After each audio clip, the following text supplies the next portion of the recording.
Skrag was an extremely bloodthirsty ogre who forced the Chaos Dwarves to forge him a set of armor under the direction of the god Malal.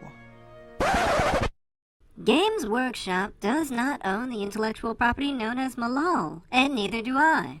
But they do own Skrag. He just got a makeover. Why delve into the superfluous history of the ogres, when there is greatness to be found in high elven champions? Oh no! What is that? Back, foul beast! Your hands are cold! No, stop! Don't bite that! I'm not food! Get back to story time. Sure thing, Mr. Ogre, sir. Now that you have your snack, let me tell you about Skrag the Slaughterer.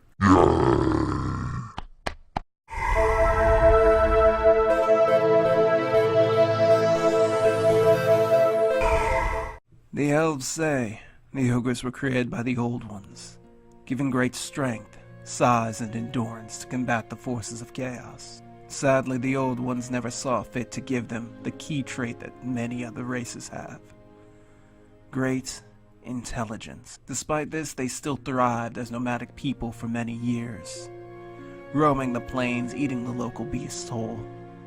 Then, they met the Sunrisers, the Cathayan people, who lived beyond the mountains of Morn.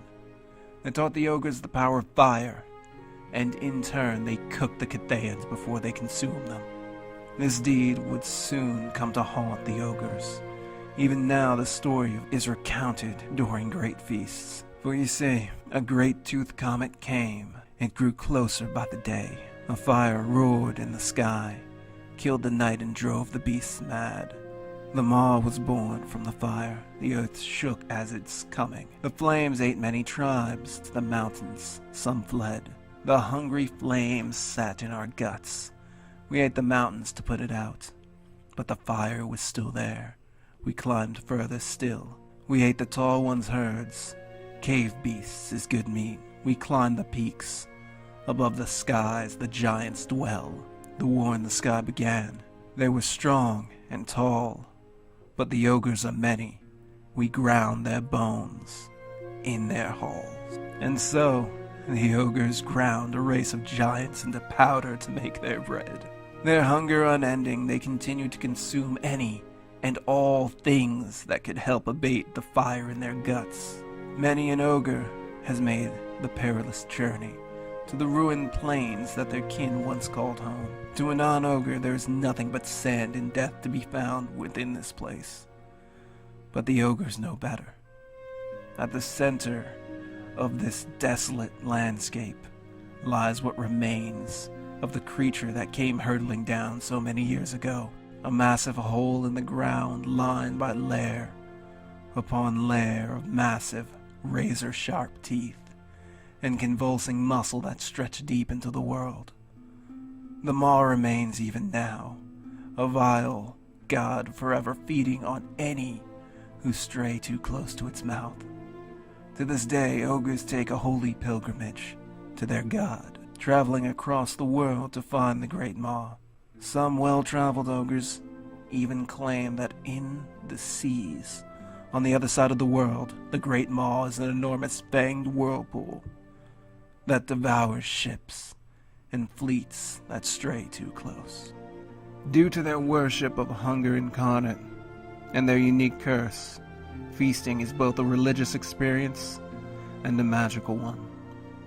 Their butchers, one part priest, one part master chef, lead them into worship, help stave off the fire inside themselves, and assist them with magic as powerful as it is unique on the battlefield.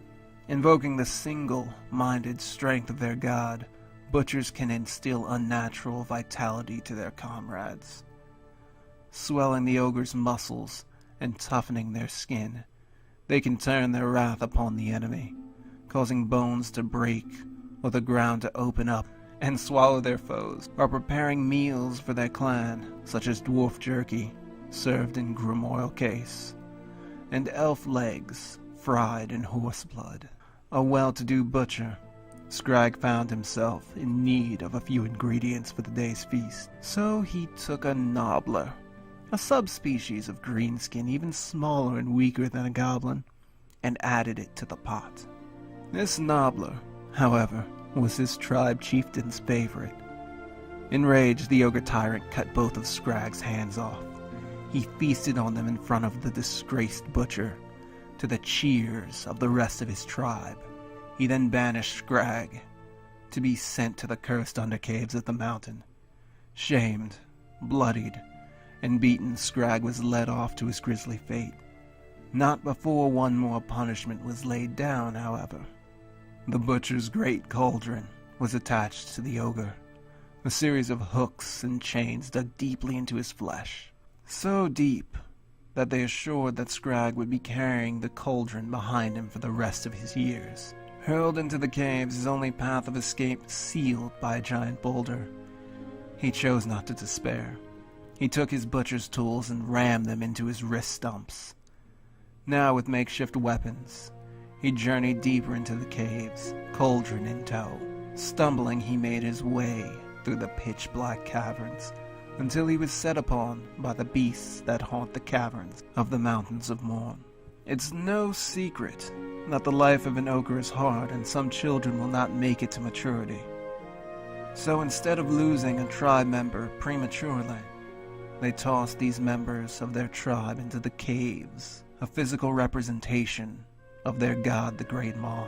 Unbeknownst to all but the Ratmen, there is warpstone deep within these caverns. The cast-offs mutate and thrive, eating rats, fang leeches, crust worms, and any scrap of carcass thrown into the interconnecting tunnels by the ogres. These beasts set upon Skrag with a fury few creatures in the old world could muster. But Skrag hacked all around him, ripping and cutting countless assailants before he came face to face with a grotesque, hulking creature that ruled over the other gorgers. Skrag ripped the foul creature's throat out with his own teeth. The other gorgers backed away from Skrag, respecting him as one of their own. Visions of revenge filled him, and he led his new tribe back to the surface, and to the tribe that had cast him out.